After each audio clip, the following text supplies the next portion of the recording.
Hello everyone. இன்னைக்கு vaginal infection வராத மாதிரி அதை எப்படி ப்ரிவென்ஷன் பண்ணுறது அப்படின்றத பார்க்கலாம். ஃபர்ஸ்ட் ஒன் வந்து எல்லாருக்கும் தெரிஞ்சது தான், பர்சனல் ஹைஜீனை வந்து கண்டிப்பாக மெயின்டைன் பண்ணணும். அதிகமான சோப்பு, கெமிக்கல், ஸ்ப்ரே இந்த மாதிரி வந்து வெஜைனல் ஏரியாவை யூஸ் பண்ணக்கூடாது. அப்படி அதிகமாக யூஸ் பண்ணால் அது நேச்சுரல் ஃப்ளோரா வந்து கில் பண்ணும். அப்படியே வந்துட்டு வெஜைனல் பிஹெச்சை கூட சேஞ்ச் பண்ணும்.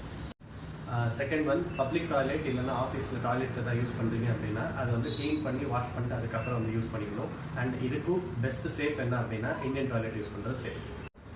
தேர்ட் ஒன், வெஜைனல் ஏரியா இல்லைனா ஏனல் ஏரியா இது க்ளீன் பண்ணும்போது ஃப்ரண்ட் டு பேக் க்ளீன் பண்ணுறது வந்து எப்போவுமே பெட்டர். இல்லைனா அந்த ஏனஸ் ஏரியாவில் இருக்கிற பாக்டீரியாஸ் வந்து வெஜைனல் ஏரியா வரதுக்கான சான்சஸ் அதிகம். ஃபோர்த் ஒன், காட்டன் அண்டர்வேர்ஸ் வந்து யூஸ் பண்ணிக்கணும். இதை வந்து 6 months ஒன்ஸ் சேஞ்ச் பண்ணிகிட்டே இருக்கணும். அண்ட் யூஸ் பண்ணுற அண்டர்வேர்ஸ் வந்து ஸ்வெட்டாக இருந்தது இல்லைன்னா வெட்டாக இருந்தது, ஈரமாக இருந்தது அப்படின்னா அதை ஃப்ரீக்வெண்ட்டாக மாற்றிடணும். Fifth one, safe sex. Multiple பார்ட்னர்ஸை வந்து அவாய்ட் பண்ணிக்கணும். அப்படியே வந்து உங்களுடைய பிலாங்கிங்ஸ் என்ன இருக்கோ அதை வந்து இன்னொருத்தரோட ஷேர் பண்ணுறதையும் அவாய்ட் பண்ணிக்கணும். தேங்க்யூ.